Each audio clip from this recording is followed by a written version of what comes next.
భోజ్పురి సినిమాల్ని ప్రపంచవ్యాప్తంగా 25 కోట్ల మంది చూస్తున్నారు, దాని గురించి మాట్లాడుతున్నారు. కానీ వాళ్ళు మీ సినిమా చూసేటప్పుడు ఏమడుగుతున్నారంటే, నా ప్రాణమా, తెల్లదానా, చిలిపిదానా, రైకా, బ్లౌజ్.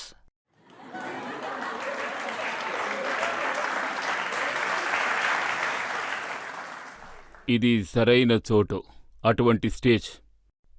ఇక్కడ నేను ఆ విషయం చెప్పానంటే మొత్తం ప్రపంచానికే తెలిసినట్టు.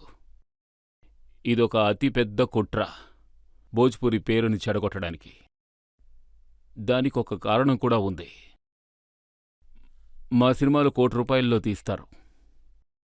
మిగిలిన సినిమాలు 10 కోట్లు, 20 కోట్లు, 50 కోట్లు, 100 కోట్ల రూపాయలతో తీస్తారు.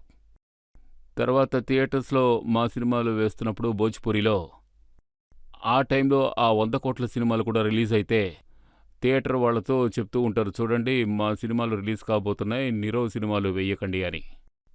వాళ్ళకేమనిపిస్తుందంటే వీళ్ళు చాలా గొప్ప సినిమాలు తీశారేమో, అందుకే ఇక్కడ సూపర్ స్టార్ సినిమాలు కూడా ఆడడం లేదు అని. వాటిని చూశాక వాళ్లకే అర్థం అవుతుంది చాలా గొప్ప సినిమాలే తీశారు అని, ఓ అద్భుతమైన సినిమా తీశారు అని.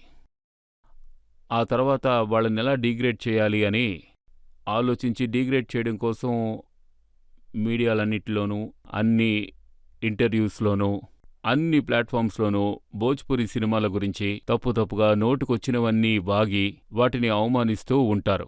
ఈరోజు మొత్తం దేశం నిర్ణయించాలి, ప్రజలు నిర్ణయించాలి, మీరు నిర్ణయించాలి, జడ్జి నిర్ణయించాలి. మీరు ఏమి నింద వేశారో మా పాటలో చెలియా అని ఉంది అని. మరి వాళ్ళ పాటలో ఏముంటుంది? చెలియా చెలియా వచ్చిన ఒళ్ళో పడుకో అని ఉంటుందా? అది వల్గారిటీ కాదు, అది వల్గారిటీ కాదు. వాళ్ళ పాటలో ఏముంటుంది? మా పాటలో మేము మామూలుగా ఇలా చూపించి ఉంటాం. భార్య బయటికి వెళ్ళడం కోసం రెడీ అవుతూ ఉంటుంది. అప్పుడు తను ఏముంటుందంటే, हाथ पहुंचत नहीं खे जाता रूक राजा जी, लगा दें चोलिया के हुक राजा जी.